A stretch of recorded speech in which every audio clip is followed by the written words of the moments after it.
Shalom, Shalom, selamat pagi Bapak Ibu Saudaraku baik yang ada di gereja maupun yang ada di rumah.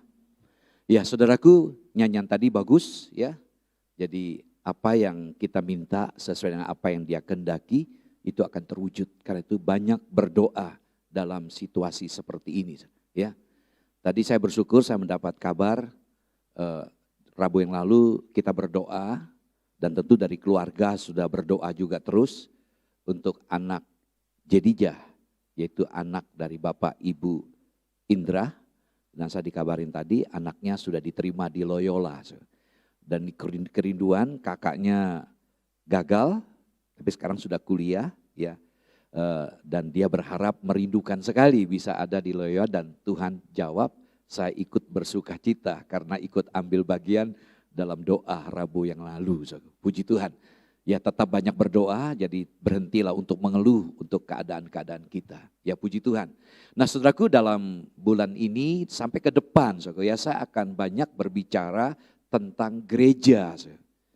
Nanti ke depan bagaimana gereja itu gereja yang menyembah, gereja yang menjangkau. Dan kita juga akan belajar dari 7 gereja.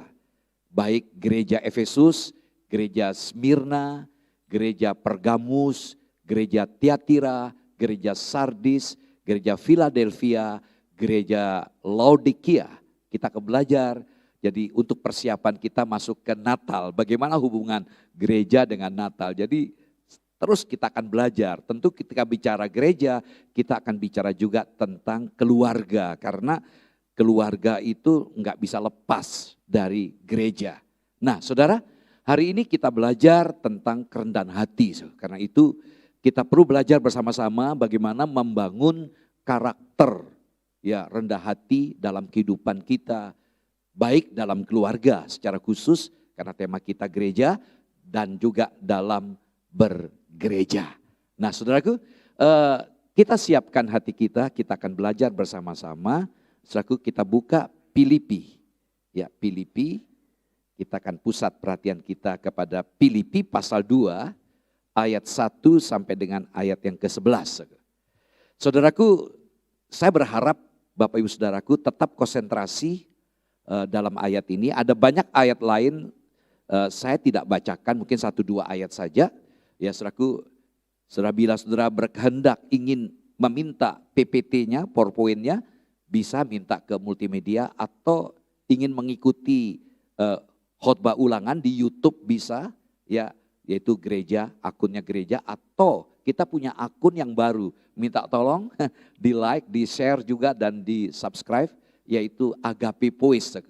Hanya isinya khotbah, jadi tidak ada pujiannya, hanya khotbah.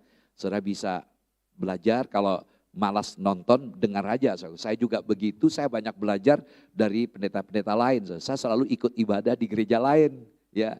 Istri saya rutin setiap hari ya dia ikut doa bersama dengan gereja lain ya, dan minggu pun nanti habis ini ada ibadah lagi dengan gereja lain. Kita perlu banyak belajar dan terus memahami firman Tuhan. Mari kita buka Filipi 2 ayat 1 sampai 11. Saya akan bacakan ayat-ayat ini. Jadi karena dalam Kristus ada nasihat, ada penghiburan kasih, ada persekutuan roh, ada kasih mesra dan belas kasihan. Karena itu sempurnakanlah sukacitaku dengan ini. Hendaklah kamu sehati sepikir dalam satu kasih, satu jiwa, satu tujuan. Dengan tidak mencari kepentingan sendiri atau puji-pujian yang sia-sia. Sebaliknya hendaklah dengan rendah hati yang seorang menganggap yang lain lebih utama daripada dirinya sendiri. Dan janganlah tiap-tiap orang hanya memperhatikan kepentingannya sendiri, tetapi kepentingan orang lain juga. Hendaklah kamu dalam hidupmu bersama menaruh pikiran dan perasaan yang terdapat juga dalam Kristus Yesus, yang walaupun dalam rupa Allah tidak menganggap kesetaraan dengan Allah itu sebagai milik yang harus dipertahankan, melainkan telah mengosongkan dirinya sendiri dan mengambil rupa seorang hamba dan menjadi sama dengan manusia, dan dalam keadaan sebagai manusia ia telah merendahkan dirinya dan taat sampai mati, bahkan sampai mati di kayu salib. Itulah sebabnya Allah sangat meninggikan dia dan mengaruniakan kepadanya nama di atas segala nama, supaya dalam nama Yesus bertekuk lutut segala yang ada di langit dan yang ada di atas bumi dan yang ada di bawah bumi, dan segala lidah mengaku Yesus Kristus adalah Tuhan, bagi kemuliaan Allah Bapa. Amin. Berbahagia yang membaca, mendengarkan, serta merenungkan firman Tuhan. Puji Tuhan. Saudaraku, menarik ya kalau kita belajar dari Filipi 2 ini, sekaligus kita belajar berteologi juga. Supaya saudara jangan meragukan Yesus itu memang adalah Allah, bukan hanya manusia. Nanti saya akan coba menuntun juga, luar biasa. Saudaraku, seringkali teman-teman yang dari seberang bertanya kepada saya, Yesus itu kan manusia, kenapa kok kamu sembah Yesus yang adalah manusia? Saya menggunakan ayat-ayat ini sebagai apologet, pembelaan, saya menjelaskan. Nah, saudaraku, mari kita akan coba memikirkan bagian ini. Saudara, sungguh luar biasa firman Tuhan, saudaraku. Firman Tuhan ini akan memperkaya kita, saudaraku. Ketika saya mempersiapkan ini, karena saya tidak ingin terus terang apa yang saya sampaikan ini hanya ingin ingin menembak orang atau dengan kata lain memojokkan orang lewat firman, saya enggak. Karena saya belajar ketika saya bersaat teduh, saya membaca bagian-bagian ini, saya merasakan sesuatu yang luar biasa, ada dorongan yang begitu kuat untuk membentuk karakter saya secara pribadi untuk lebih merendah. Saudaraku, ya, karena itu apa yang saya dapati saya bagikan. Ya, karena hari-hari ada banyak kesempatan baca Alkitab, terutama ketika bangun pagi, ya baca Alkitab, dan itu selalu menguatkan. Nah saudara, ketika kita bicara membangun karakter rendah hati dalam ya berkeluarga atau bergereja, ini sesuatu yang menarik. Saudaraku, riset atau penelitian menunjukkan bahwa saat sebuah gereja ya memiliki persatuan yang kuat, persekutuan yang erat, ya yaitu ada satu unity, maka gereja itu cenderung akan bertumbuh. Jadi kalau gereja betul-betul kompak, gereja itu menyatu, maka gereja itu punya kecenderungan pasti akan bertumbuh dengan baik. Nah demikian halnya dalam keluarga juga.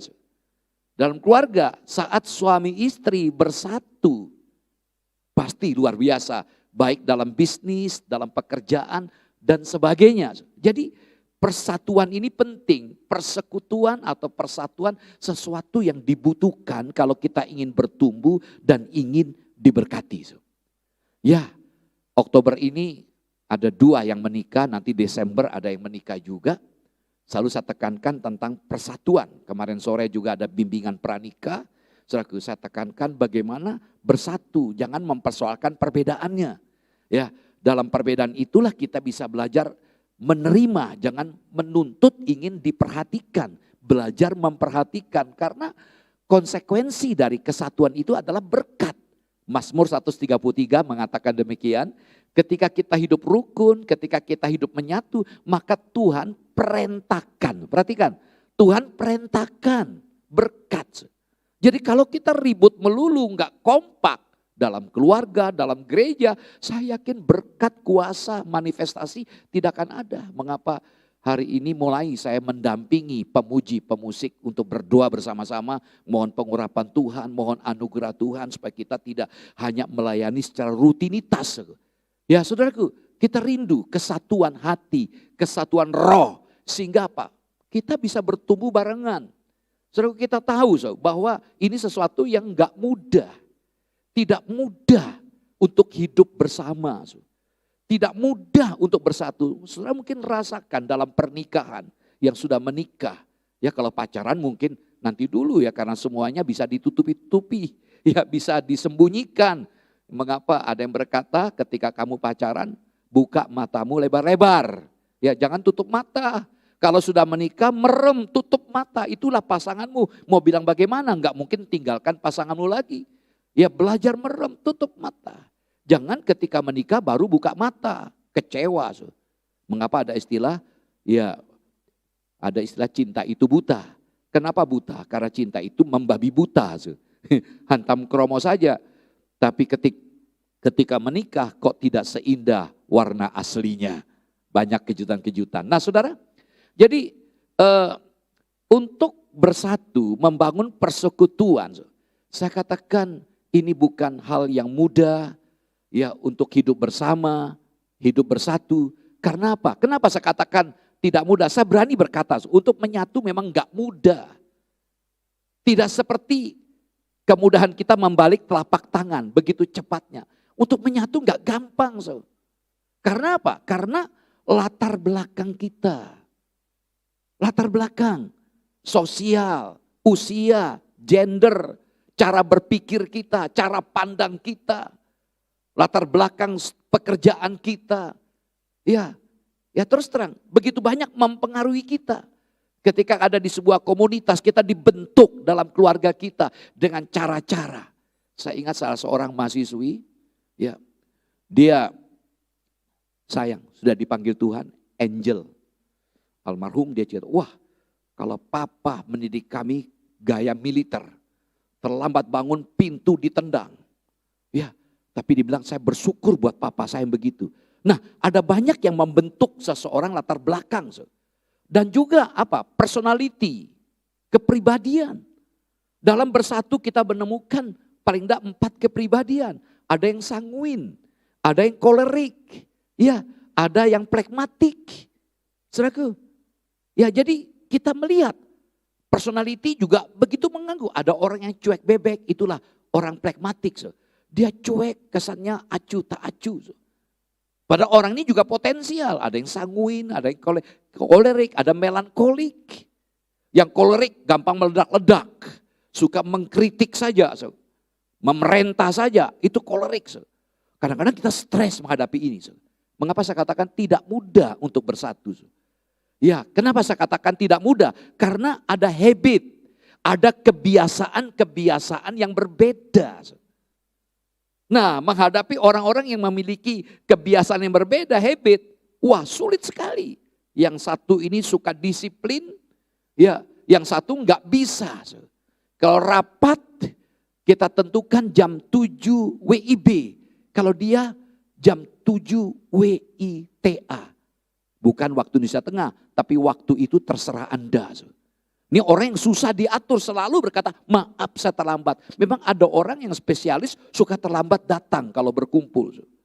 Itu karena nggak dilatih. Kalau saya dilatih sejak awal ketika melayani, wah dibentuk jam 4 pagi dibangun, dibunyi iPhone-nya, dipenjet, bangun.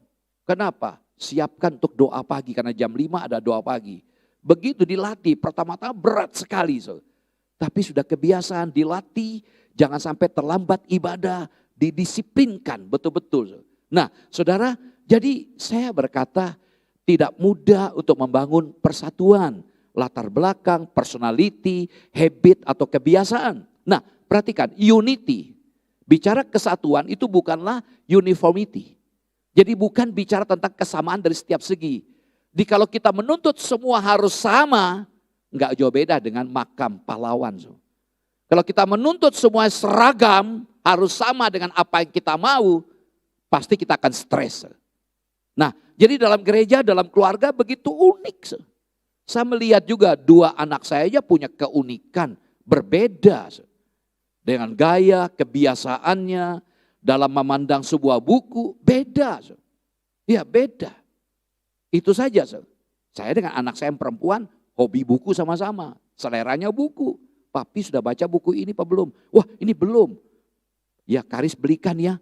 Saya dibelikan 2 untuk buku pemuridan. Karena seleranya sama. Tapi yang satu yang enggak.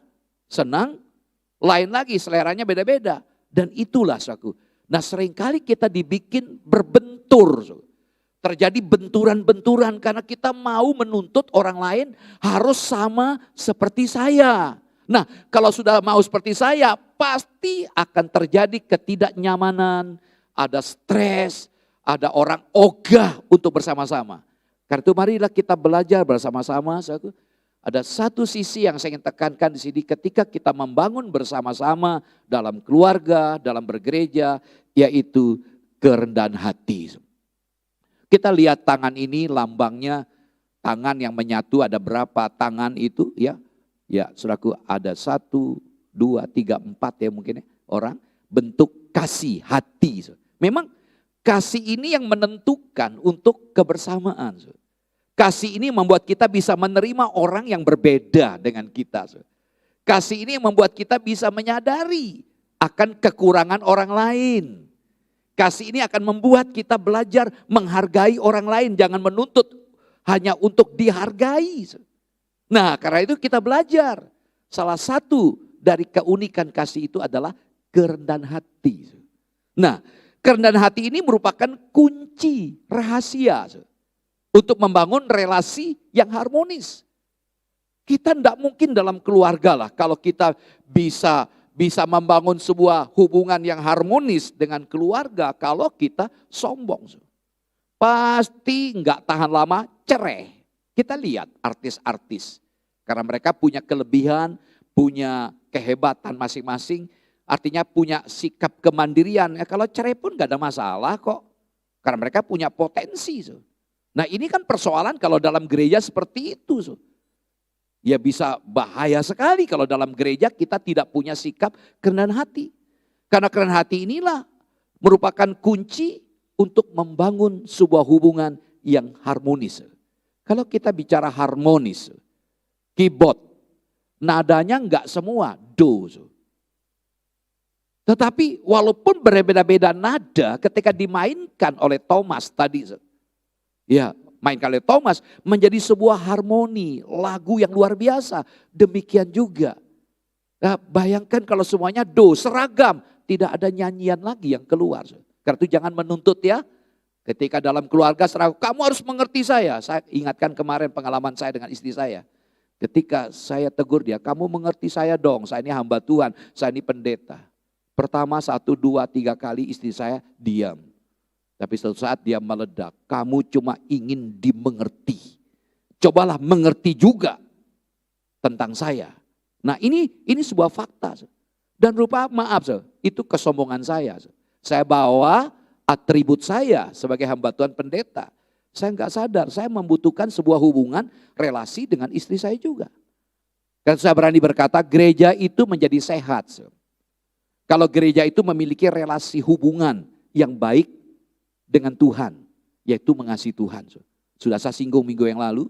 Jadi kalau kita mengasihi Tuhan, maka otomatis kita akan dimampukan untuk membangun relasi walaupun orang itu berbeda dengan kita. Nah ini sesuatu yang unik. Ya memang terus terang jujur, kita lebih mudah bergaul membangun relasi dengan orang yang sama dengan kita. Saya merasakan itu, saya kebetulan ada di sebuah organisasi masyarakat yang berbagai macam lapis masyarakat karena ada 22 ormas yang melebur menjadi namanya Porkormas. Dengan agama, dengan budaya yang berbeda-beda. Duduk bersama-sama, ada yang militer, ada yang birokrat. Ya, kita kumpul sama-sama dalam sebuah organisasi. Wah, enggak gampang. Mau ngomong puji Tuhan atau shalom sudah enggak bisa lagi di situ. Kecuali yang sama-sama seiman.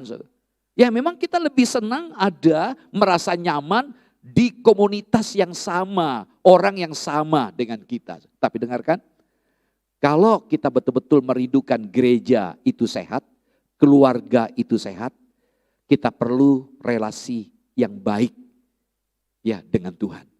Dan kata lain apa? Kalau saudara punya hubungan pribadi, maka saya berani berkata, jangan kita menjadikan gereja itu hari Minggu itu hari gereja kita. Enggak cukup. Kalau mengukur kerohanian orang dari keaktifan hanya hari Minggu bergereja, hari lainnya tidak ada hubungan dengan Tuhan, sama saja bohong. Ya memang kita ke gereja menunjukkan identitas kita. Ketika kita ke gereja orang tahu, oh kamu itu Kristen. Tapi sesungguhnya, apakah betul-betul kita Kristen? Ini persoalannya, apakah betul-betul kita Kristen? Orang yang betul-betul Kristen, kata Kristen itu memang kata olo-oloan. Tapi kalau kita maknanya adalah pengikut atau murid Yesus. Kalau kita murid Yesus berarti kita harus punya hubungan. Saya begitu yakin. Hubungan keintiman saudara dengan Tuhan akan menentukan relasi saudara dengan orang lain. Maka aneh kalau ada orang berkata, aku dekat dengan Tuhan tapi nggak dekat dengan orang lain. Perhatikan ini. Jadi kalau saya merasa aneh, ya bertolak belakang dengan ajaran Tuhan.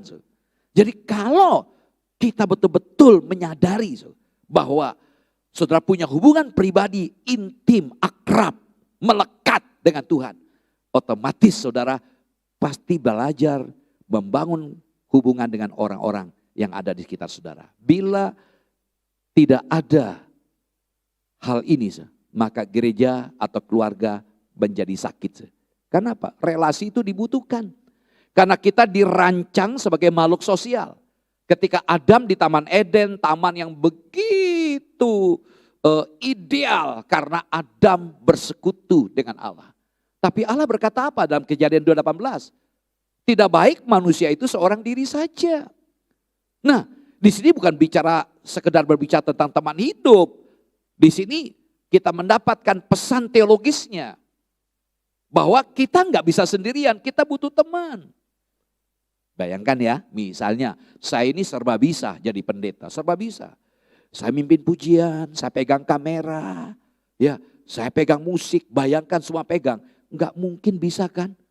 Berarti masing-masing ada yang berperan. Bahkan ada yang diam-diam di belakang ini mendoakan. Tadi saya titip pesan, tolong doakan saya ketika saya khotbah. Ada yang berdoa untuk saya. Doakan. Jadi enggak nampak, tapi saling membutuhkan. Nah saudaraku, puji Tuhan. Nah kita melihat kemudian, dalam dunia sekuler, kita harus bedakan dunia sekuler dengan dunia rohani, spiritualitas, kehidupan rohani. Dunia sekuler itu kita bisa membangun relasi yang baik. Ya, memungkinkan untuk menyatu secara normal dengan orang lain dengan baik. Karena ada apa? Karena ada syaratnya. Ya, itu diumum karena ada persyaratan. Jika relasi kita baik dengan orang lain, sudah pasti secara normal orang lain juga baik dengan kita. Jadi ada syaratnya. Nah, ini kita pahami di dalam dunia bisnis misalnya. Kita bikin perjanjian segala macam itu karena ada syaratnya. Ya, karena kamu baik, maka saya baik dengan kamu. Kalau kamu nggak baik, ya sudah. Langsung nomor WA-nya diblok. Ya, itu dunia. Tapi kalau bicara dunia kekesenan, meskipun relasi ya mereka, orang-orang lain itu tidak menunjukkan gelagat yang baik kepada kita. Tapi kita diminta untuk tetap saja harus membalas dengan kebaikan. Inilah kasih yang tanpa syarat, unconditional. Kalau dunia sekuler itu ada kondisinya. Kalau dia baik, aku baik. Nah, dalam Roma pasal 12 kita diminta belajar menerima orang lain. Sedapat mungkin kita hidup berdamai orang lain. Kalau ada orang jahat dengan kita, taburkan yang baik pada mereka. Karena hak pembalasan di tangan Tuhan. Saudara bisa baca itu dalam Roma pasal yang ke-12, lalu pasal 15. Jadi saudara kita belajar kasih itu tanpa syarat. Ya, mengapa kalau pacaran juga demikian? Kasih tanpa syarat. Jangan ada syaratnya, karena kamu cantik, aku cinta kamu. Karena kamu kaya, aku cinta kamu. Saya punya kesan yang menyedihkan, saya punya teman pengusaha, orang kaya, punya pabrik, dia terjun dalam bidang furniture. Ya, ketika bangkrut, usahanya di jalan raya, sangat terkenal di kota Semarang. Ketika bangkrut, istrinya malah minggat. Kebetulan istrinya punya modal, kecantikan. Lihat suaminya bangkrut, dia tinggalkan suaminya pergi ke luar negeri. Menikah dengan orang lain. Itu namanya cinta ada syaratnya. Nah, saudaraku, kalau kita membangun sebuah keluarga atau gereja, mari kalau ingin mewujudkan sebuah kebersamaan, hidup bersama dalam gereja, perlu relasi yang baik. Karena apa? Relasi yang baik memudahkan kita bisa bertumbuh bersama-sama. Gereja bertumbuh, keluarga bertumbuh. Nah saudaraku, kita lihat konflik dalam keluarga atau gereja itu kerap kali terjadi karena apa? Karena tidak adanya keharmonisan. Kita akui memang. Kenapa tidak ada keharmonisan? Karena konflik. Nah, kita akui konflik ini muncul karena apa? Tadi saya katakan tidak mudah untuk menyatu. Tidak mudah untuk hidup bersama karena kita berbeda. Nah, karena berbeda terjadi konflik. Dalam konseling kemarin sore, ya, si wanita berkata dia mengeluh karena suaminya pendiam. Ya mau bagaimana lagi? Nah, bagaimana membangun sebuah hubungan? Jujur aja, justru bersyukur. Satu diam, kalau dua-dua cerewet, luar biasa kan? Ya, itu sebuah karunia sebenarnya. Tapi bagaimana? Kadang-kadang kita mau menuntut. Ya memang menghadapi orang pendiam itu paling susah. Itu kita rasakan juga misalnya adalah WA ya. WA nggak ditanggapi. Jangan-jangan juga WA grup itu langsung dibisukan. Sehingga nggak ngerti perkembangannya. Padahal kita bikin WA grup itu untuk komunikasi. Kadang-kadang nggak habis pikir juga saya dalam grup-grup. Tapi grup sekuler malah, wah ting, saya punya grup banyak banget. Jadi selalu ya bagaimana, karena sudah ada di grup, belajar menanggapi. Kalau memang itu bukan ada foto, kan sudah punya program. Supaya foto tidak di-download, ada programnya ya sudah. Itu konsekuensi dalam membangun kebersamaan. Tapi jangan kebersamaan kita itu terganggu oleh karena sikap-sikap kita.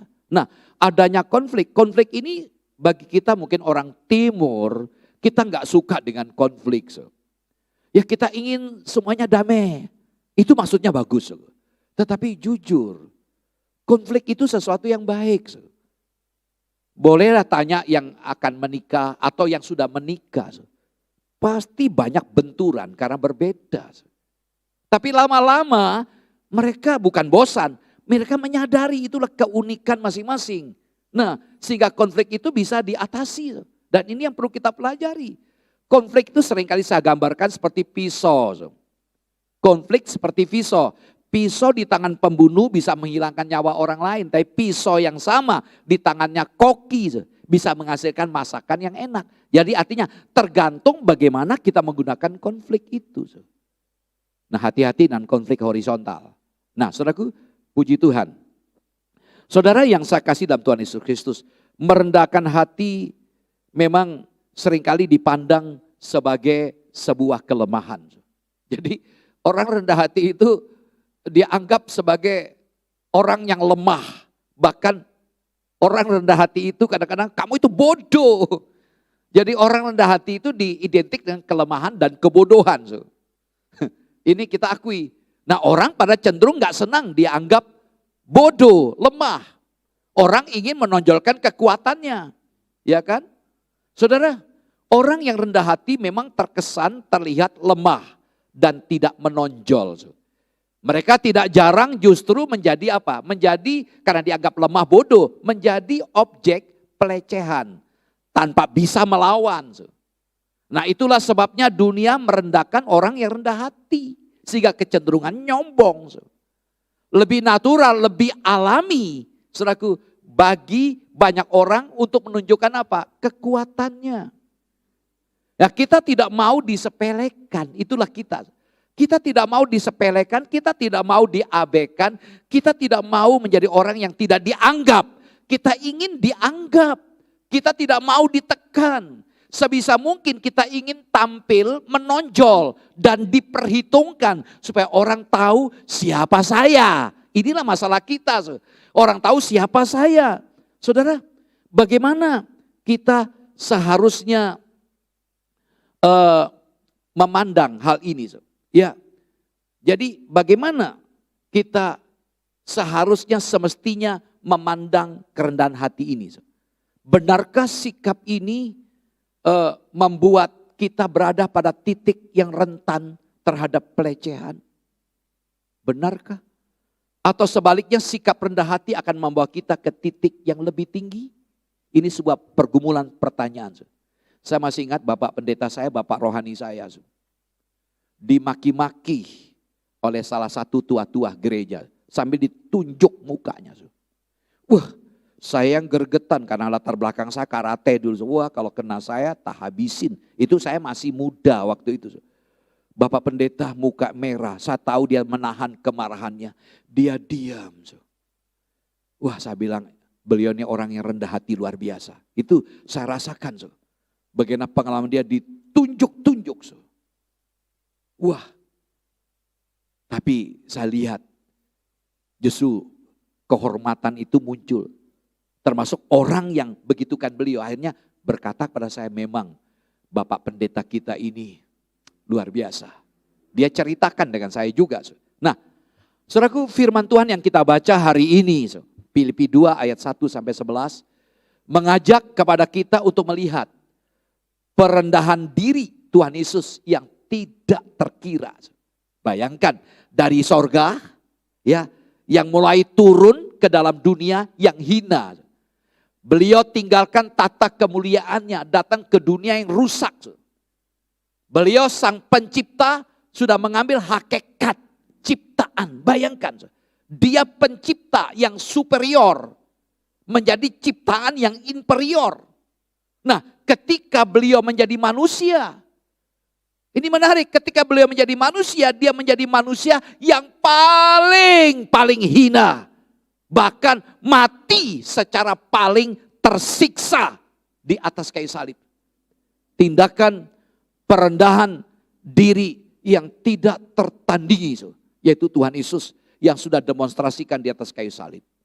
Saudaraku, Filipi 2 ayat 1 sampai 11 mengungkapkan tentang makna kerendahan hati Tuhan Yesus dalam kita berkeluarga, dalam kita bergereja. Yang pertama, saudaraku, membawa sukacita yang sempurna. Wow, betapa pentingnya kita merendah. Ya, rendah hati itu membuat kita mengalami sukacita yang sempurna. Kembali ke ayat 1 dan 2, saya perlu membaca ulang ayat-ayat ini. Jadi karena dalam Kristus ada nasihat, ada penghiburan kasih, ada persekutuan roh, ada kasih mesra dan belas kasihan. Karena itu sempurnakanlah sukacitaku dengan ini. Hendaklah kamu sehati sepikir dalam satu kasih, satu jiwa, satu tujuan. Ayat ini menjelaskan kepada kita bahwa Paulus menghendaki. Dia merindukan kesatuan yang muncul di gereja Filipi. Beliau saat itu sedang ada di penjara. Perhatikan ya. Dia ada di penjara. Saya yakin kalau bicara zona nyaman, beliau nggak nyaman di penjara. Siapa yang suka? Dulu secara rutin setiap bulan saya melayani di penjara. Karena kesibukan saya minta mundurkan diri. Saya punya kesan istimewa membawa anak-anak Unika, psikologi. Ada 3 wanita karena ingin meneliti, ajak menyertai saya waktu itu. Nah, waktu menyanyi, saya mimpin nyanyian. Sinar kemuliaan-Mu Bapa. Sinar kemuliaan-Mu Bapa. Kornya apa? Ku ingin tetap di sini. Satupun narapidana tidak mau menyanyikan itu. Konteksnya kan bukan itu, bukan penjara kan. Ku ingin, ajak ulang, ayo nyanyi semuanya. Enggak mau menyanyi. Rupa bagi mereka trauma, ku ingin tetap. Artinya mereka tidak ingin di penjara. Lalu saya mencoba eksperimen, saya nyanyikan lagu Ku Mau di Sana. Wow, ketika saya berkata ku mau di sana, mereka yes, yes, yes. Saya nyanyi sambil geli mau tertawa karena rupanya memang tidak ada orang yang senang dibatasi ruang lingkupnya, yaitu di penjara. Nah, saudaraku, Paulus sedang dalam penjara. Dia menghendaki kesatuan itu dibangun di gereja Filipi. Nah, sekarang kenapa demikian? Gereja Filipi mengalami yang namanya perpecahan. Perpecahan. Nah, saudara, kalau kita melihat, meneliti, saya berharap Bapak Ibu Saudaraku rajin membaca Alkitab. Jangan hanya menunggu pendeta yang membacakan. Bacalah setiap hari berapa pasal. Ya, kalau saudara meneliti Alkitab, sebenarnya gereja Filipi adalah gereja, maaf saya berikan jempol, gereja yang bagus, gereja yang baik. Ya. Dan itu nampak terlihat dari banyaknya puji-pujian yang diberikan oleh Paulus kepada mereka. Bisa kita lihat dalam pasal 1 ayat yang kelima, pasal 4 ayat 10, pasal 4 ayat 14-18. Gereja ini gereja yang punya hati untuk pendetanya. Mereka mikirin pendetanya, walaupun Paulus ada jauh dari mereka, dipikirin. Bahkan mereka membantu keuangan, memberikan kontribusi. Walaupun gereja Filipi gereja yang gak mampu. Mereka kumpul secara kolektif memberikan kontribusi kirim untuk misi yang Paulus kerjakan. Jadi gereja ini gereja bagus. Jadi bagaimanapun juga ini bukan gereja yang sempurna juga. Nah, dalam gereja ini ternyata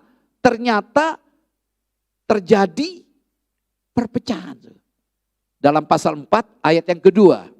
Pasal 4 kedua mengatakan, Yudea ku nasihati, Sintike ku nasihati, supaya sehati sepikir. Di para leader, pemimpin di gereja Filipi ini bertengkar dewi. Ini membuat hati Paulus sedih melihat mereka tidak kompak. Gereja yang bagus, jempol, tapi rupanya memang enggak sempurna, memang tidak ada gereja sempurna. Ya, lalu gereja ini mengalami kesulitan, perpecahan. Dari sini kita bisa belajar bahwa kalau suatu gereja itu pecah, itu tidak atau belum membuktikan bahwa gereja itu adalah gereja yang jelek. Jangan menghakimi. Kalau sebagai jemaat, misalnya kita melihat situasi di gereja terjadi namanya perpecahan, jangan berani berkata, jangan cepat menghakimi, oh gerejaku jelek. Jangan dulu. Selalu saya ingat teman-teman, karena berapa teman-teman konsultasi ke saya, dia ada di sebuah gereja besar, aduh sudah tidak tahan, saya pindah. Mereka telepon, karena waktu mudanya mereka bersama dengan saya, aduh saya sudah tidak kuat. Sudahlah bertahan, doakan pemimpinmu, doakan pendetamu. Selalu saya minta, ya doakan. Saudaraku, karena apa? Saya katakan tidak harus kita menghakimi gereja yang terpecah itu jelek. Karena itu jangan terlalu cepat menganggap jelek gereja yang mengalami perpecahan. Karena perpecahan itu mungkin bahkan menunjukkan semangat mereka yang hebat. Kenapa pecah? Karena banyak orang-orang hebat yang ingin gerejanya maju, tapi belum bertemu titik temu sehingga terjadi konflik dalamnya. Sebaliknya, jangan juga terlalu cepat memuji gereja yang tidak pecah. Oh, gereja ini bagus karena tidak pecah. Nanti dulu. Itu bisa jadi menunjukkan kesuaman atau ketidakpedulian mereka. Tidak pecah karena semua jemaatnya menang-menang tok, semua tidak ada respon, semua dia masa bodoh dengan gerejanya, bisa jadi demikian. Nah, kalau ada kesalahan dalam gereja, kita harus berhati-hati dalam memanifestasikan, menyatakan kemarahan yang suci sehingga sedapat mungkin tidak menimbulkan perpecahan. Saudaraku, kita melihat dari firman Tuhan ini, ayat yang kita baca tadi. Dalam pasal 2 ayat 1 dikatakan, jadi karena dalam Kristus. Jadi karena dalam, Paulus memulai perikop ini dengan ungkapan jadi karena dalam Kristus. Diterjemahkan lain, sebagaimana kita dalam Kristus. Jadi anak kalimat penyebab utama di sini adalah jadi karena. Anak kalimatnya. Jadi karena kita dalam Kristus, ini menganggap sebagai dasar pemikiran yang benar. Di dasar pemikiran Paulus dalam memberikan surat ini adalah karena kita ada di dalam Kristus. Bagi yang ada di luar Kristus yang gak perlu dipikirin. Kepada gereja yang sedang terpecah ini, Paulus mulai masuk dengan pemahaman dasar pemikirannya. Karena kita ada dalam Kristus, nah dalam Kristus ada nasihat. Tadi ayat kita baca, ada nasihat. Landasan dari rujukan sebab berada dalam Kristus. Kita diajak melihat karya dan teladan Tuhan Yesus. Serta pengenalan kita akan Kristus adalah sumber aliran nasihat. Jadi kalau kita kenal Yesus, maka disitulah kita menyadari bahwa Yesus adalah aliran nasihat, penghiburan kasih, persekutuan roh, kasih mesra, dan belas kasihan. Jadi ketika kita menyadari saya ada dalam Kristus, dan Kristus itulah menjadi sumber bagi kita untuk melangkah. Dalam Yesus ada nasihat, dalam Yesus ada persekutuan roh. Dalam Yesus ada penghiburan kasih. Ada kasih mesra, ada belas kasihan. Nah, tanpa sumber itu, maka semua kesatuan di antara manusia hanya semu belaka. Jadi kalau kita tidak mau dinasehati, tidak menyadari dalam Yesus ada penghiburan, kasih mesra, maka jujur kita bisa bertemu di gereja, kita bisa ada dalam keluarga, tapi kasih kita menjadi dingin, semu. Hadir tapi tidak merasakan kehadirannya. Ya mungkin sementara ini tidak bisa pungkiri karena kita diminta jaga jarak. Ya, kita tidak melihat senyum seseorang. Ya, hanya lihat mata, sulit memang ya. Dulu kita bisa lihat dari bibir dan mata. Sekarang hanya mata saja sulit. Orang itu tertawa atau senyum sulit. Suatu hari saya antar istri saya, ya bulan yang lalu, bulan Agustus saya antar istri saya ke Telogorejo. Seorang ibu dengan topi, dengan masker, dengan wajah tertutup. Senyum, ayo siapa yuk. Sampai saya mikir, wah ada 20 menit. Isi saya juga, itu siapa sih? Pada orang yang dekat dengan saya. Malah saya nggak tahu. Dia lagi ngurus adiknya kena COVID di Telogorejo. Itu sedikit pengalaman. Memang wajah ini tertutup, tapi kita harapkan. Jangan sampai ya kita gunakan alasan karena situasi ini jaga jarak, masker, kita masa bodoh dengan lingkungan. Enggak. Ya.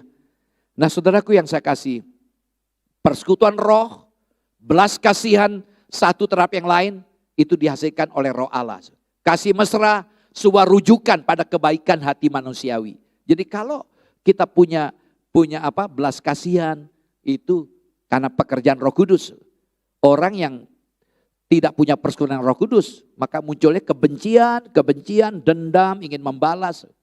Kita bisa punya kasih mesra, itu karena kebaikan hati kita. Tentu yang dikerjakan oleh Allah. Nah saudara, Paulus menekankan makna orang-orang yang sudah berada dalam Kristus. Artinya apa? Jadi karena kita dalam Kristus, berarti ini bicara tentang apa? Orang yang mengenal Yesus. Orang yang sudah merasakan kasih Yesus.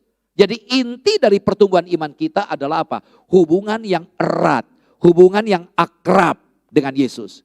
Dan kalau kita punya hubungan atau relasi yang erat, maka kita tidak akan mungkin bisa melakukan apa yang disarankan oleh Paulus. Jadi kalau kita tidak punya relasi, hubungan yang erat dengan Tuhan Yesus, maka nasihat Paulus untuk bersatu memang sesuatu yang mustahil bisa kita kerjakan. Nah saudaraku yang saya kasih dalam Tuhan Yesus Kristus.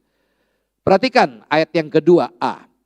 Kata perintah, ya karena kita dalam Kristus dikatakan sempurnakanlah sukacitaku.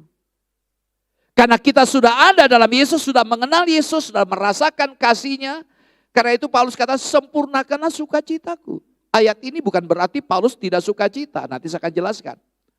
Nah apa maksud sempurnakan sukacitaku?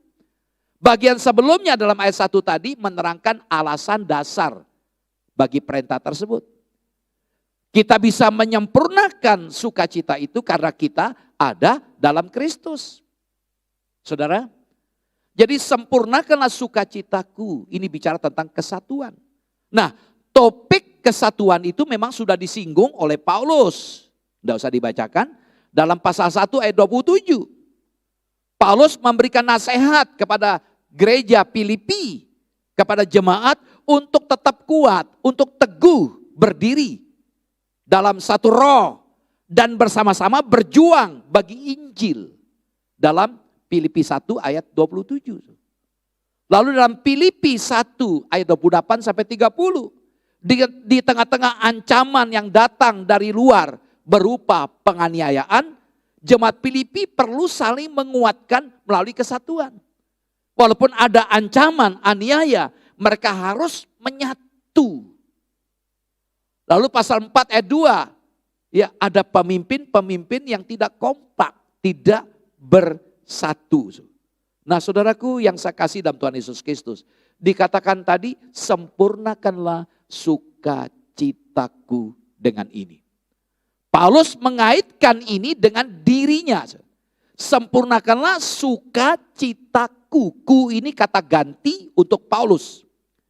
Artinya Paulus mengaitkan sukacita ini dengan dirinya, secara khusus dengan sukacitanya.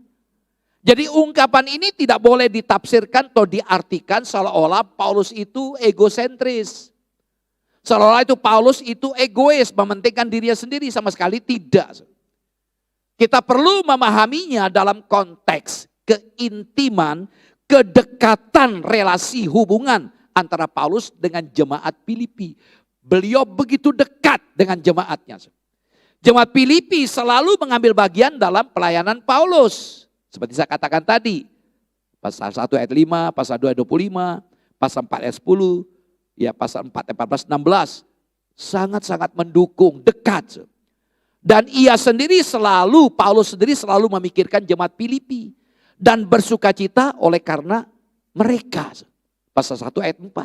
Jadi kita melihat, saya simpulkan, ada kedekatan yang luar biasa antara Paulus dengan jemaat. Nah kemudian, Nah lalu lanjutkan kita melihat di sini, Paulus berharap, beliau berharap bisa dibebaskan dari penjara.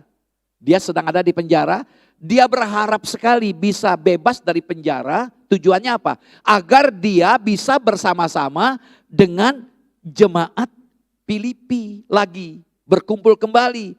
Sehingga mereka bisa bersama-sama untuk maju berbareng dalam iman dan sukacita.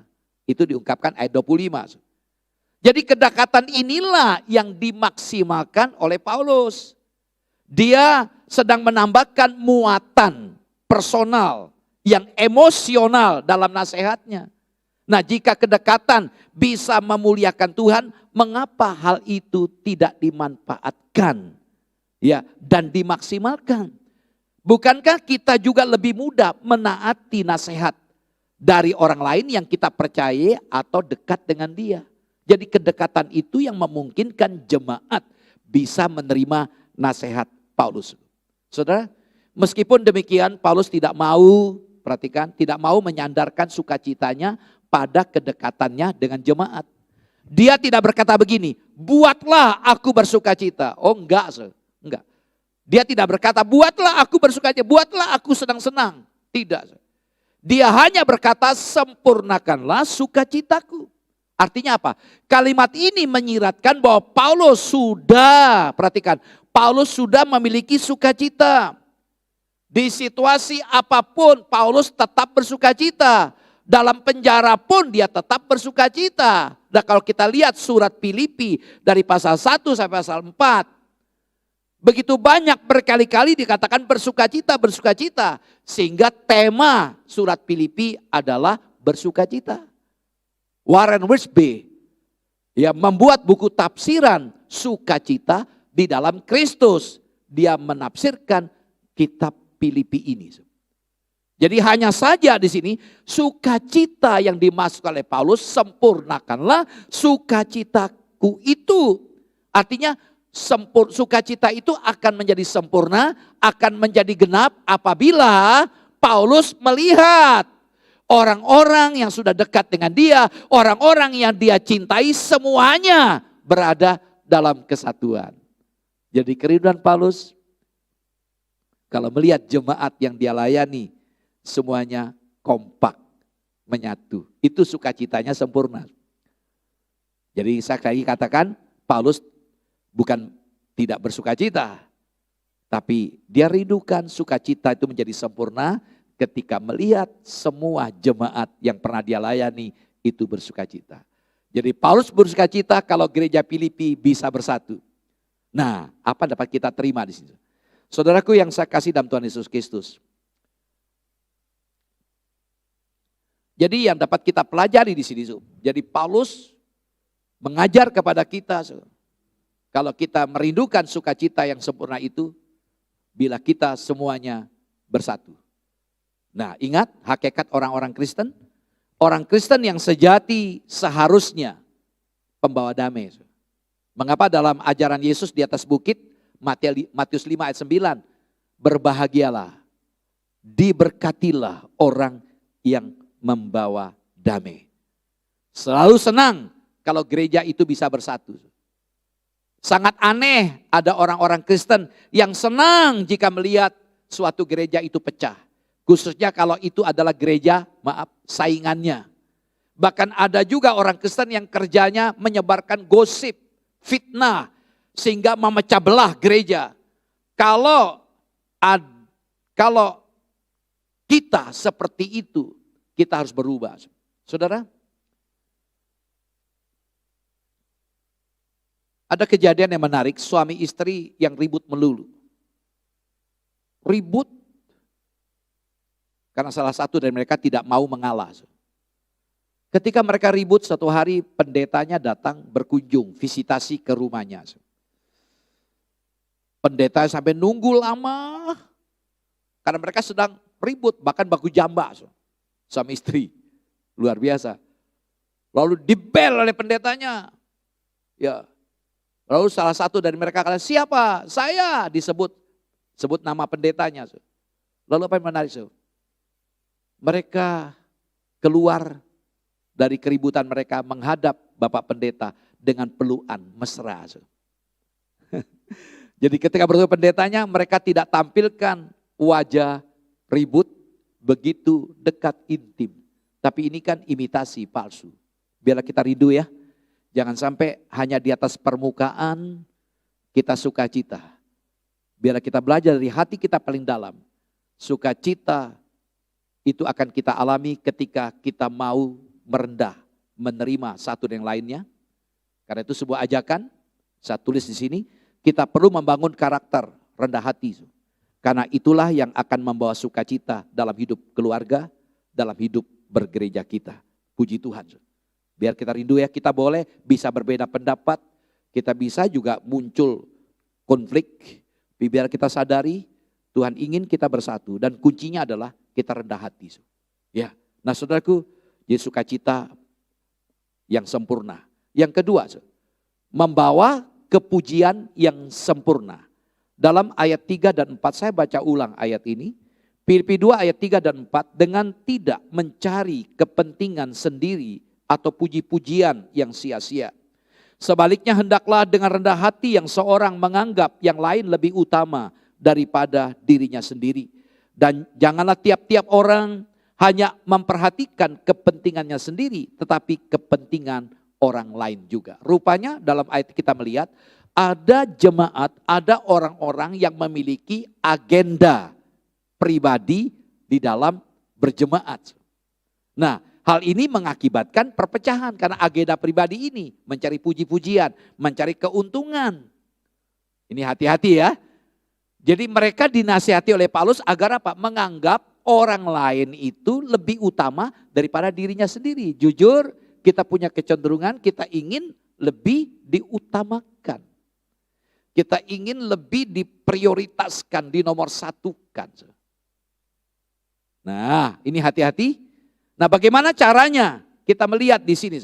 Ya, pertama, tidak mencari kepentingan sendiri dan puji-pujian yang sia-sia.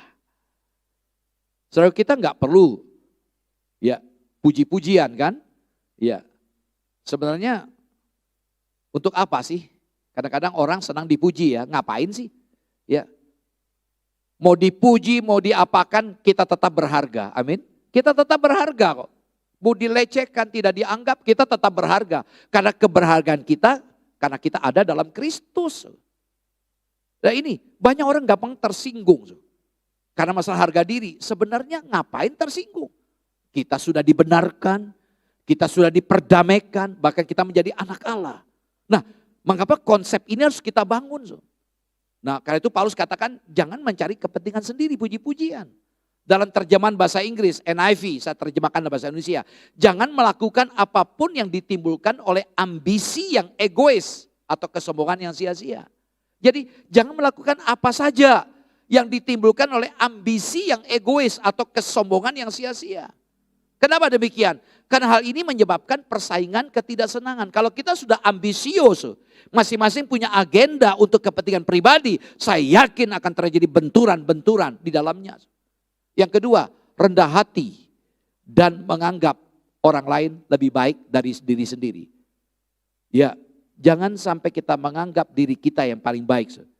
Mari kita belajar menempatkan orang lain jauh lebih baik dari kita. Oh, ini akan aman sehingga kita bisa merendah. Yang ketiga, memperhatikan kepentingan orang lain. Ini sesuatu yang luar biasa yang perlu kita bangun. Ya, perhatikan kepentingan orang lain, jangan kepentingan diri sendiri. Dunia sekarang ini selalu memfokuskan semuanya itu untuk apa? Untuk kepentingan diri sendiri.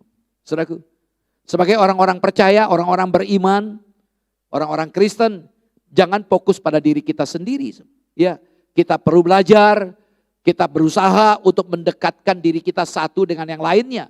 Dan pada saat kita belajar menghargai orang lain, maka kita pun akan dihargai orang lain.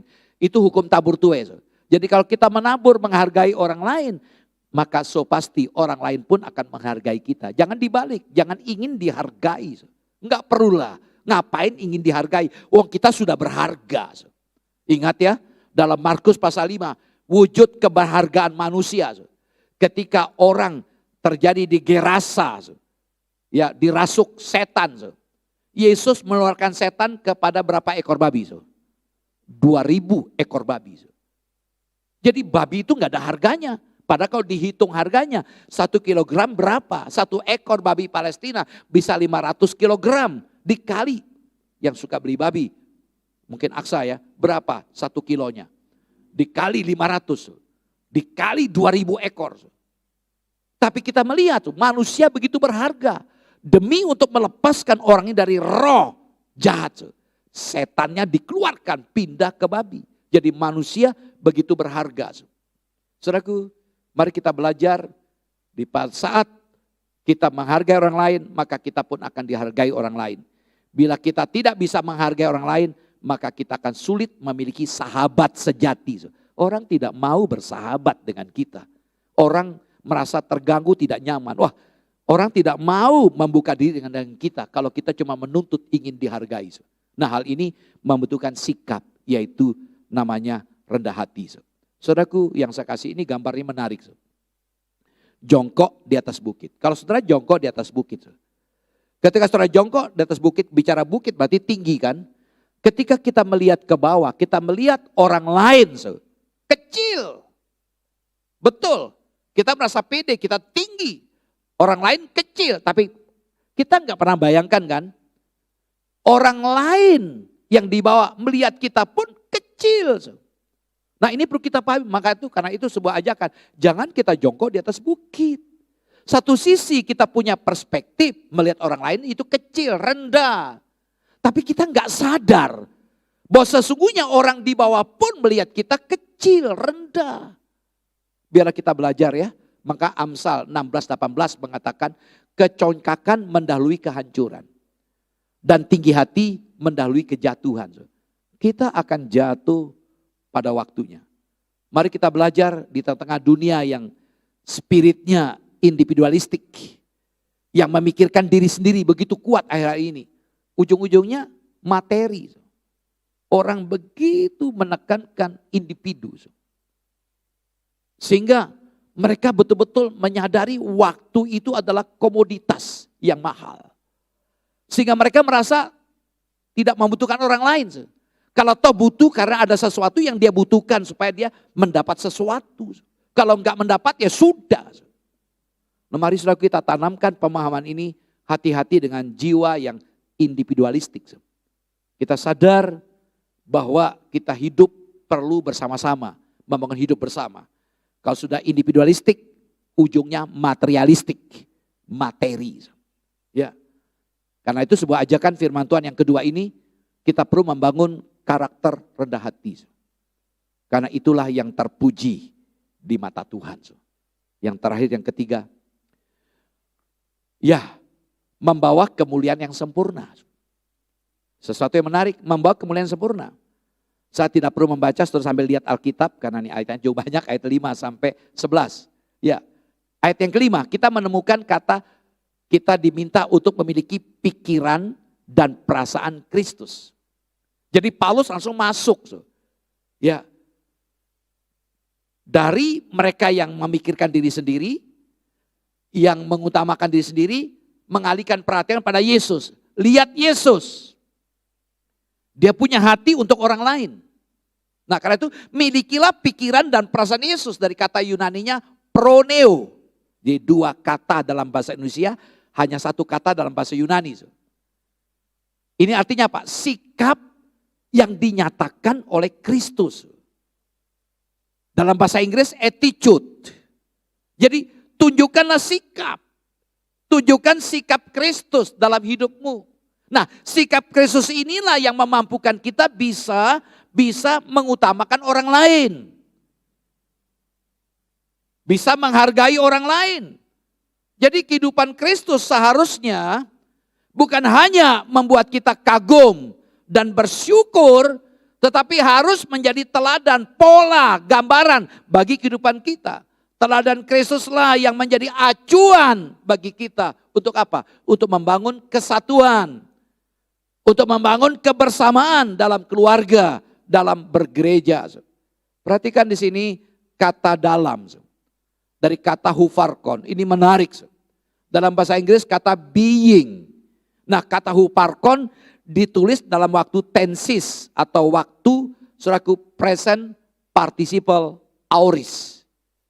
Ya, kala kini dan aorist itu past tense. Dalam bahasa Yunani ada dua istilah past tense. Nah, ini menjelaskan apa? Yaitu keberadaan Yesus ketika datang menjadi manusia, dia terus menerus. Artinya keberadaan Yesus ketika datang ke dunia masih berlaku terus. Dan kata lain, Yesus waktu datang ke dunia menjadi manusia, dia tetap Allah. Itu alasannya kenapa kita menyembah Yesus. Karena dia Tuhan. Memang dia manusia. Sejati lahir lewat rahim Ibu Maria. Tapi dia adalah Allah. Karena tanpa menjadi manusia maka tidak akan ada penebusan dosa. Karena satu-satunya yang bisa menebus dosa manusia adalah orang yang memenuhi persyaratan. Dia harus kudus. Dan Yesus memenuhi persyaratan. Dia bukan lahir dari hubungan suami istri. Dia menjadi manusia itu karena pekerjaan Roh Kudus. Hanya pinjam rahimnya Bunda Maria. Saudaraku, jadi ini kita lihat bahwa Yesus betul-betul Allah. Menarik ya. Lalu yang kemudian ayat ke-6, kata rupa, kata morfe. Nah, dalam ayat kita baca nanti kita temukan juga dalam ayat yang ke-8, kata rupa juga. Nah, kata rupa si morfe di sini artinya rupa hakiki. Tidak ada hubungannya, tidak ada kaitannya dengan bentuk atau ukuran. Artinya apa? Kata morfis ini ada permanen. Ini menggambarkan seseorang sebagaimana adanya secara hakiki. Hal itu tidak bisa berubah. Artinya apa? Hakikatnya memang Yesus itu adalah Allah. Ditambah lagi dengan kata kesetaraan dalam ayat 6. Dia tidak mempertahankan kesetaraannya sebagai Allah. Nah kata kesetaraan dari kata isos.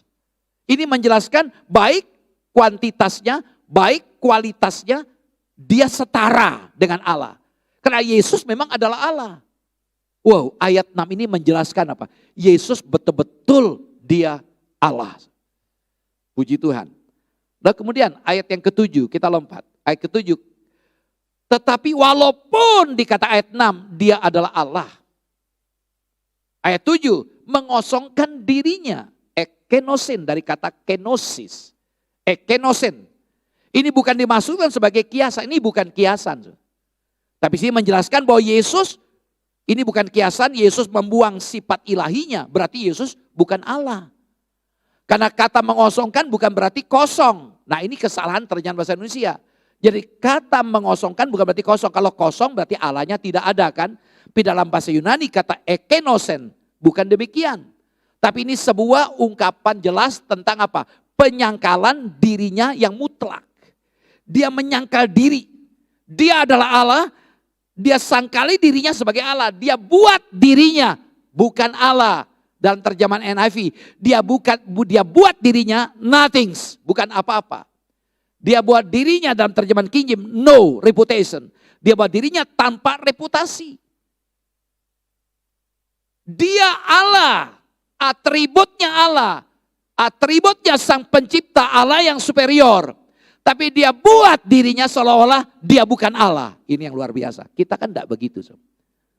Kita seringkali menonjolkan hakikat kita. Kamu tahu enggak siapa saya? Itu kan. Kamu tahu enggak siapa saya? Mengerti dong siapa saya? Nah, sehingga ujungnya kita ingin dihargai. Yesus yang adalah Allah.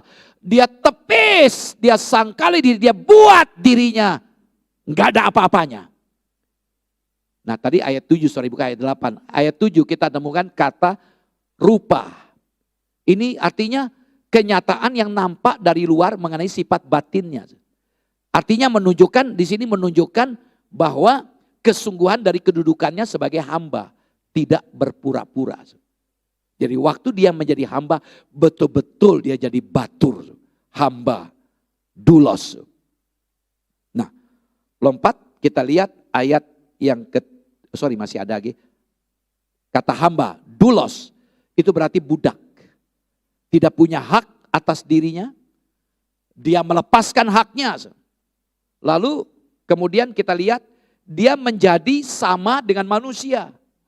Luar biasa kan? Jadi Allahnya dia tanggalkan seolah-olah, bukan nol ya. Dia bikin seolah dia bukan Allah. Lalu dia betul-betul menjadi manusia. Dia betul-betul menjadi hamba, nggak punya hak atas dirinya. Hamba itu haknya cuma satu, di tuannya. Haknya cuma satu, dia melakukan apa yang diinginkan tuannya. Yesus menempatkan diri seperti itu. Menjadi manusia berarti dia betul-betul adalah Allah, tapi betul-betul menjadi manusia. Artinya dia adalah Allah manusia. Itu sifat keilahiannya dan kemanusiaan yang digabung menjadi satu. Dia datang sebagai seorang hamba. Perhatikan, dalam pelayanannya, Yesus tidak bersikap seperti seorang majikan, seorang bos, tetapi seorang hamba yang melayani. Kalau kita lihat dalam Markus 10:45 dikatakan, aku datang bukan untuk dilayani, aku datang untuk melayani. Biar spirit ini kita tangkap. Dalam Yohanes 13 ayat 45, di tengah-tengah ambisi murid-murid yang ribut masalah posisi dan kedudukan, siapa yang membasuh kaki? Yesus mengambil baskom, mengambil anduk, dia basuh kaki, cuci kaki murid-murid. Itulah melayani. Di melayani itu bukan hal yang rendah. Itulah wujud yang luar biasa Yesus demonstrasikan. Dia yang adalah Allah, yang harusnya dia dilayani. Dalam Lukas 22 dijelaskan, Yesus katakan, siapa yang lebih besar, yang melayani atau dilayani? Murid-murid berkata, iya, yang dilayani dong. Nah, aku di tengah-tengah kamu sebagai seorang pelayan, diakonos. Artinya, walaupun aku punya hak untuk dilayani, tapi aku di tengah-tengah kamu untuk melayani. Saudaraku, biar kita belajar dari apa yang disampaikan oleh Yesus. Dalam ayat 8 dikatakan, ia telah merendahkan dirinya. Ini menjelaskan bahwa Yesus mengesampingkan, mengabaikan segala hak. Termasuk kepentingan-kepentingan pribadi untuk memastikan kesejahteraan orang lain. Kalau dia tidak mengabaikan itu, maka tidak ada salib. Demi keselamatan orang banyak, dia lakukan itu. Kemudian kita lihat juga taat sampai mati. Ini membuktikan bahwa tindakan merendahkan diri secara sukarela tidak berhenti pada inkarnasi. Tidak berhenti pada penjelmaan menjadi manusia, menjadi daging. Dan terus berujung pada kedalaman yang sangat memalukan. Yaitu Yesus harus mati di atas kayu salib. Dia memikul salibnya, dilecehkan oleh orang, disalib identik dengan penjahat. Yesus menerima. Ketika di atas kayu salib orang berkata kalau benar kamu adalah Allah, turunlah dari atas kayu salib. Kalau Yesus mau bisa. Tapi dia tahu dalam hikmatnya, satu-satunya jalan keselamatan bagi manusia adalah dia harus mati di atas kayu salib. Lewat kematian itulah setiap orang yang percaya kepada Yesus akan beroleh keselamatan dan hidup yang kekal. Yesus lakukan itu. Puji Tuhan. Saudaraku, kita belajar dari filosofi ini.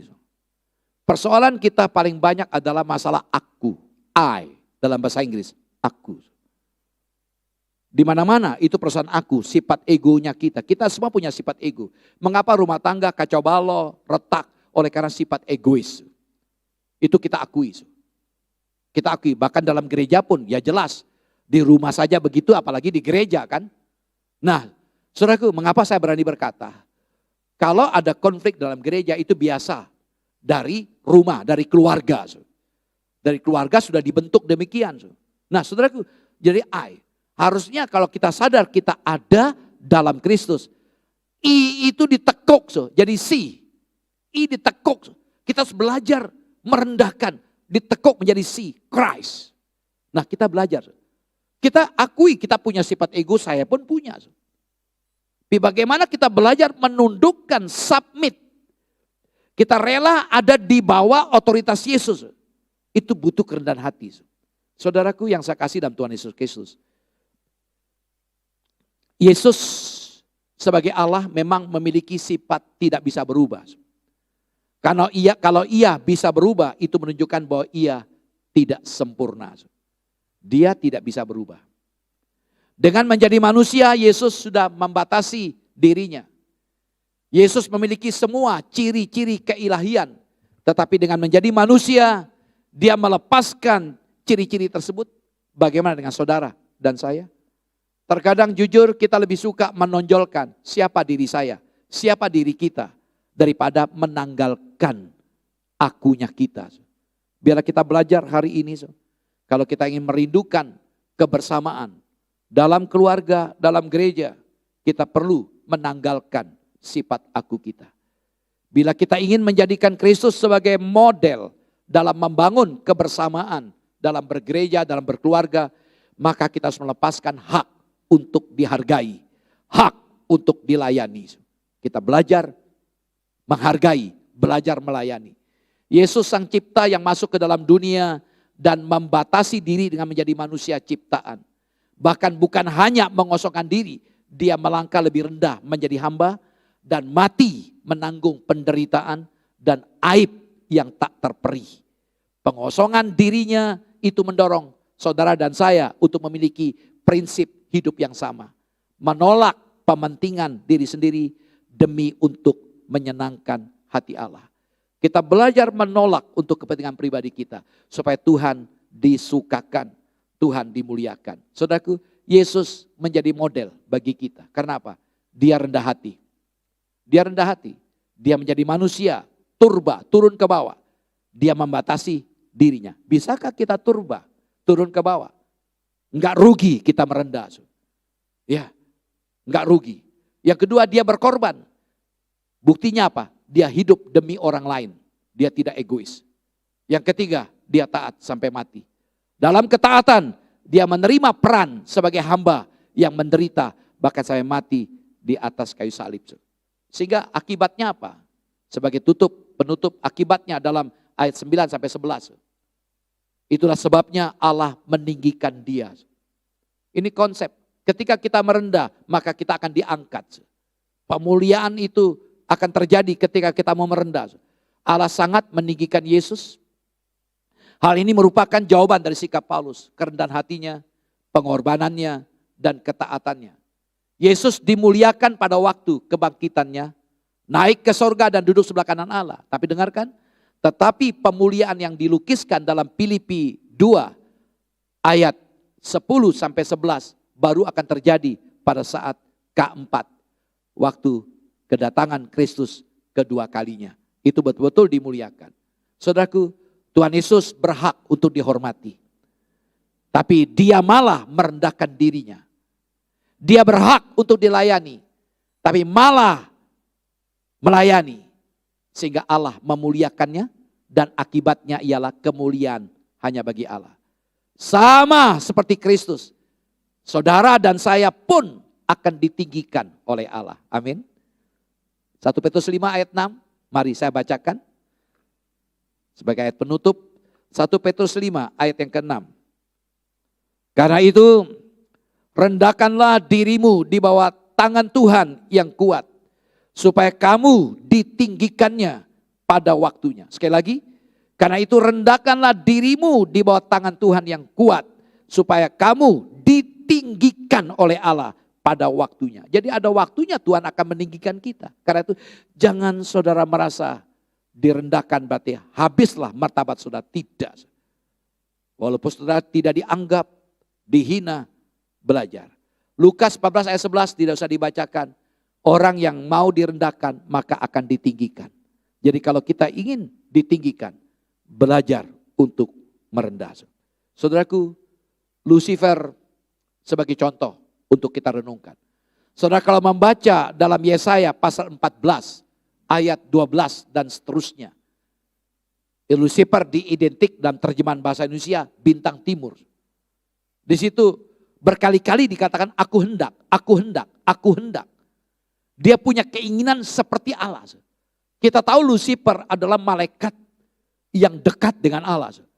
Kalau boleh dikatakan dalam dunia politik, birokrat, dia bagian protokoler. Dia bagian penyembahan, pujian. Saudaraku, ada 3 malaikat menonjol, Gabriel, itu bagian penerangan, yang menyampaikan pesan-pesan. Lalu ada malaikat Mikael, yaitu adalah panglima di angkatan bersenjata seperti itu. Dan Lucifer. Tetapi mungkin dia berpikir, kok Allah kok enak saja ya ingin ditinggikan. Dan dia ingin. Nah akibat ambisi dari Lucifer yang mau seperti Allah, Allah lemparkan dia dari hadiratnya. Padahal dia adalah malaikat yang luar biasa sebenarnya. Saudaraku, apa yang dapat kita pelajari? Kita akui, kita harus hidup bersama, tidak bisa menyendiri. Saat kita menyatu perlu belajar menempatkan diri kita pada posisi yang tepat. Enggak usahlah ingin dihargai, ingin dilayani. Hanya Tuhan yang perlu kita tinggikan. Kalau kita punya konsep ini, hanya Tuhan perlu kita tinggikan. Maka kita perlu membangun karakter rendah hati. Supaya dapat hidup memuliakan Tuhan. Saudaraku yang saya kasih dalam Tuhan Yesus Kristus. Firman Tuhan hari ini mengajak kita untuk belajar. Membangun karakter rendah hati. Pertama, rendah hati membawa sukacita yang sempurna. Kita perlu membangun karakter rendah hati. Karena apa? Karena itulah yang akan membawa sukacita dalam hidup keluarga, hidup bergereja. Yang kedua, ya kita perlu rendah hati karena membawa kepujian yang sempurna. Jadi kita perlu membangun karakter rendah hati. Karena itulah yang terpuji di mata Tuhan. Terpuji di mata Tuhan dengan memperhatikan orang lain. Yang ketiga, kita belajar rendah hati membawa kemuliaan yang sempurna. Artinya kita perlu membangun karakter rendah hati. Supaya apa? Supaya dapat hidup memuliakan Tuhan. Seringkali kita berkata kemuliaan hanya bagi Tuhan. Tapi kita sombong, percuma. Nah kita perlu membangun rendah hati supaya Tuhan itu dimuliakan. Tuhan Yesus memberkati, mari kita datang kepada Tuhan.